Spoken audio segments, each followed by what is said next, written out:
Good morning, everybody, or good afternoon whenever you're watching this video. It is another beautiful day here in Kansas. It's super bright out, so sorry if it's not really looking at the camera, but today we are spraying. We got the old trusty sprayer hooked up to the tractor. I don't think I've ever actually shown this on the channel, me doing this yet, but I've had this thing for a couple years now. We got a screaming deal on this 200-gallon sprayer with these big booms and stuff for $200. It's been awesome. I couldn't be more happy with it. Anyway, guys, we're just getting it filled up. We got a couple fields to spray, not everything, because with the Buffalo system that we use, it cuts down on weeds tremendously. So a lot of these fields that I'm going to spray today is the first time it's been sprayed since like this time last year.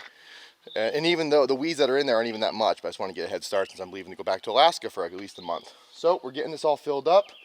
I am going to open up the booms and turn it on in the driveway just to make sure none of the ports are clogged or anything like that. Run everything through the system a little bit before I add my chemicals in to fill it up with water.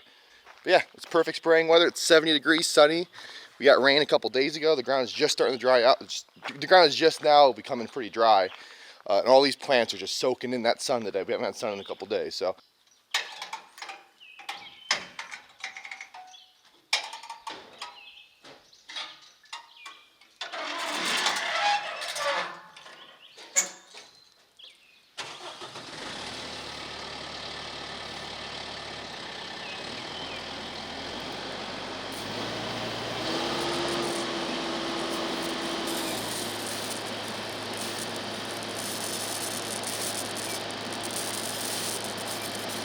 Alright, well the sun finally went away for a second. That makes it a little easier for filming. I'm not sure if you guys can see that, but they're all spraying really well, except for one. I'll kind of get behind them and show you guys a little better.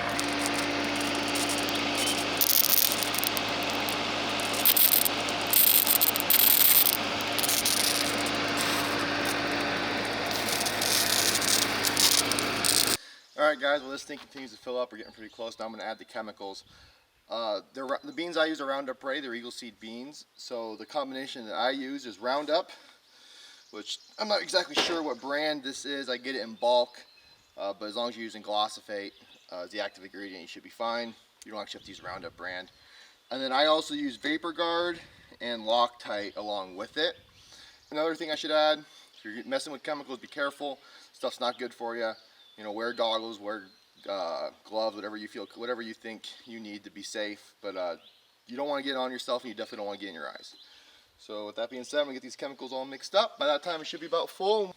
Alright guys, we got the tank all filled up. One awesome thing about this sprayer, and I'm sure most others, but if you have it, definitely use it, is the agitator. So while I'm driving down the road, you can turn that on, and it just circulates the water through the pump to the tank, keeps it all mixed up, mixes up even more if it's not completely mixed up. It's just good for everything else. So make sure everything's shut off though to your nozzles that you're driving down the road. You obviously don't want to be spraying weed killer down the road and through the pastures and stuff like that. So we're gonna hop in and we'll see you guys at our first location. All right guys, I made it to the first field finally. Had to do some work, move a blind and stuff, but we are here. We're all good to go. I was up here a week ago planting. I'll throw a clip into that now.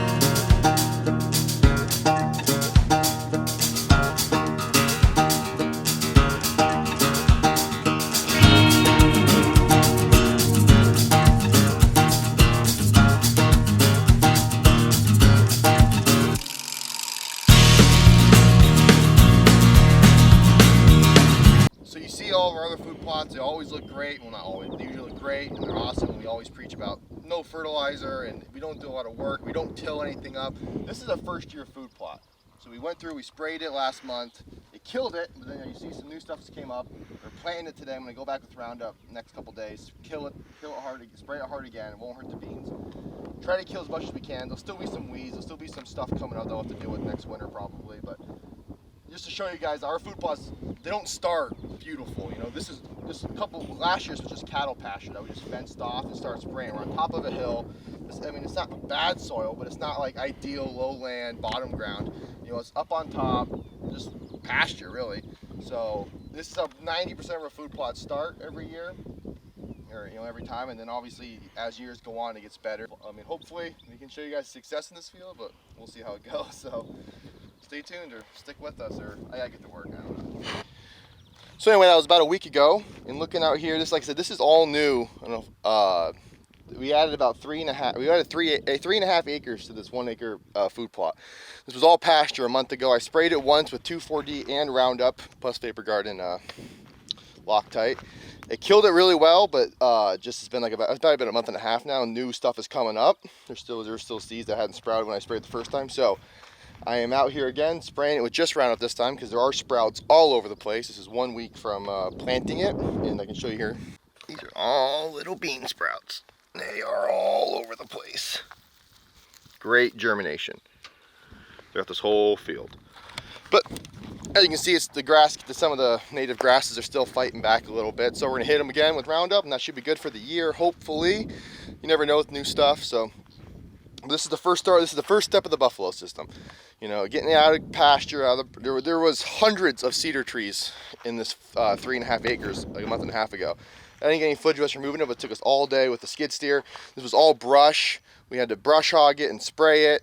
Now we're spraying it again. So this is not ideal by any means, but anyway, I think it's gonna work good. I drive at 3.5 miles an hour, and I do 20 gallons of water, you know, chemicals, water per acre. So that's a 200-gallon tank. I can do 10 acres. So when I get done with this, I should have just over half if everything goes right.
Alright guys, I got the whole field sprayed. I don't know if you'll be able to see it or not, but it's right about there, which is about exactly where I wanted to be. We're about 110 gallons left, so it means I sprayed enough to kill 5.5 acres, or 4.5 acres, sorry, which is how big this food plot is. There's 5.5 acres of spraying left in the tank. So just letting everything drain out, got everything shut off, everything's gonna come out before I drive to the pasture. I don't want to be killing the farmer's grass. So, but yeah, we'll see you guys at the next field. All right guys, I'm up here at top of the world, which is kind of where I've filmed a little bit of every food plot video this year, so I figured I'd keep it consistent. All over here will be crimped, and there's like basically no weeds, all of that. But for whatever reason, this strip right along this whole food plot just never came up with the fall plot. I don't know if it just goes too dry or what. Like we had very, very little rains this whole fall. So anyway, I saw about 2.5, 3 acres of chemicals left in the sprayer. So I'm just gonna go along this edge and kill that. But coming out here, I figured this is about 2 or 3 days after I filmed the video that went up last week, so these are probably 7 or 8 days from being planted. I figured I'd just kind of come over here, pick a random spot, and show you guys what the beans look like. So, oh, here's perfect right here. So I haven't touched anything, but as you can see right there, there's already 2 bean sprouts coming up through this mat. And I've said it before, you know, people get concerned when you crip it all down, because they're like, well, how those little bean sprouts come up through? They find their way, no problem. So if you move this away, you see there's a sprout there, pretty perfectly spaced. Come back here, yep, there's another one right there. So that's how I was just laying just like that. Those should be sprouted up through within a couple days, especially with how much moisture this ground is holding right now. We've got a ton of rain, but anyway, guys, we're gonna get this last little field sprayed up for this first tank, and then I have a whole nother tank work to do, but I'm not gonna film any of that. About halfway through the day now, and I gotta get moving. I go back to Alaska tomorrow. So, if you enjoyed the video, hit the like button. We try to put a little more effort this year into the food plot videos than we did last year. I think we did a good job. This one, obviously, I didn't have Cody with me. He flew back a couple days ago, but so I didn't be able to do the drones and as many shots. But I think the last two food plot videos went really well, drilling and crimping. So let us know what you guys think, and enjoy the last couple clips. We'll catch you on the next one.